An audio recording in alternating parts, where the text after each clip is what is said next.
भवन इस समय दुल्हन की तरह सजाया गया था। चारों ओर रोशनी जगमगा रही थी, ढोल नगाड़ों की थाप गूंज रही थी और हर चेहरे पर खुशी की चमक थी। आज घर के चिराग, प्रथम की शादी थी। मंडप में प्रथम और राध्या बैठे थे। दोनों के चेहरे पर हल्की झिझक और भविष्य की उम्मीदें साफ झलक रही थीं। पंडित जी मंत्रोच्चार कर रहे थे और मेहमान सात फेरे का इंतजार कर रहे थे। रजनी की आंखों में आंसू थे, लेकिन ये आंसू दर्द के नहीं बल्कि गर्व के थे। अपने बेटे और नई बहू को देखकर उसके दिल से भगवान के लिए धन्यवाद निकल रहा था। ओमकार भी गर्व से अपने बेटे के कंधे पर हाथ रखे खड़े थे। उनके मन में सिर्फ एक ही बात घूम रही थी, मित्तल परिवार की बागडोर अब सुरक्षित हाथों में है। लेकिन दोस्तों, जब खुशियां चरम पर हों तो अक्सर नियति का अगला वार वही होता है। अचानक घर के बाहर पुलिस की गाड़ी का सायरन गूंज उठा। ढोल नगाड़ों की थाप थम गई, शहनाई की आवाज भी जैसे रुक गई। सबकी निगाहें दरवाजे की ओर घूम गईं और तभी धड़ाम से दरवाजा खुला।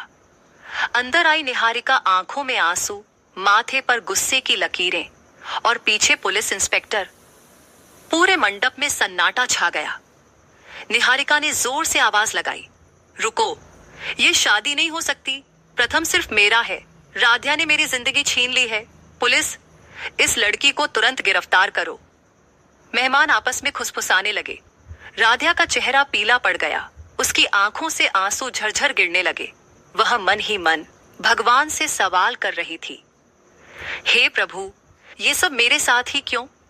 पुलिस इंस्पेक्टर ने सख्त लहजे में कहा, हमें शिकायत मिली है कि राध्या ने इस शादी की साजिश रची है।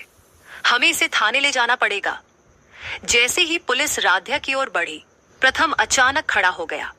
उसने राध्या का हाथ कसकर पकड़ लिया और गरजते हुए बोला, कोई भी मेरी पत्नी को हाथ नहीं लगाएगा। ये शादी मेरी दिल की चाहत है। अगर राध्या को गिरफ्तार करना है तो पहले मुझे गिरफ्तार करो। पूरा हॉल हिल गया।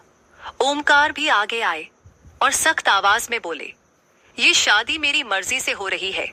इसमें किसी बाहरी का दखल बिल्कुल बर्दाश्त नहीं किया जाएगा।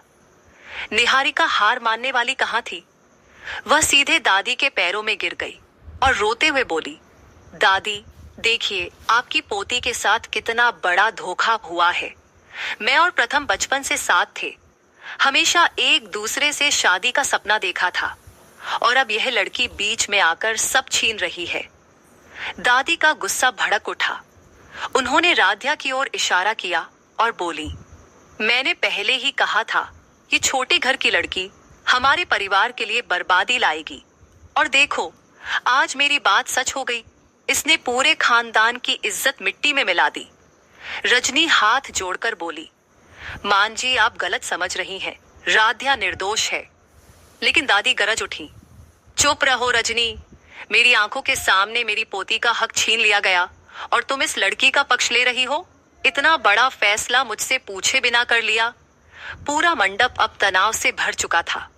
ओमकार ने गहरी सांस ली और कहा, अब सच्चाई छुपाना ठीक नहीं है। असलियत यह है कि निहारिका ने पंडित को पैसे देकर कुंडली में अपना नाम लिखवाया था।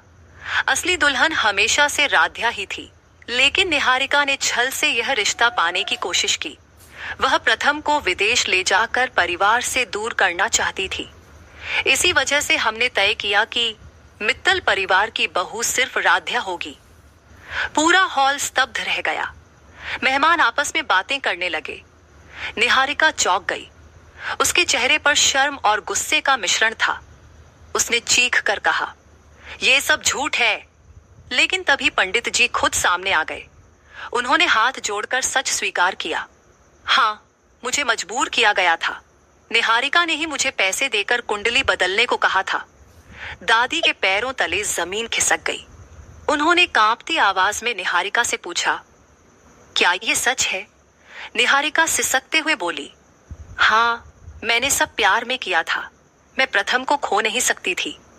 प्रथम आगे बढ़ा और ठंडी लेकिन दृढ़ आवाज में कहा, प्यार जबरदस्ती से नहीं होता निहारिका। मैंने हमेशा तुम्हें एक दोस्त समझा, लेकिन मेरा दिल हमेशा से राध्या का था और रहेगा। मेरी जिंदगी सिर्फ राध्या की है। राध्या की आंखें आंसुओं से भीग गईं। उसने कांपते हुए प्रथम को देखा और उस पल में उसके दिल से दुआ निकली।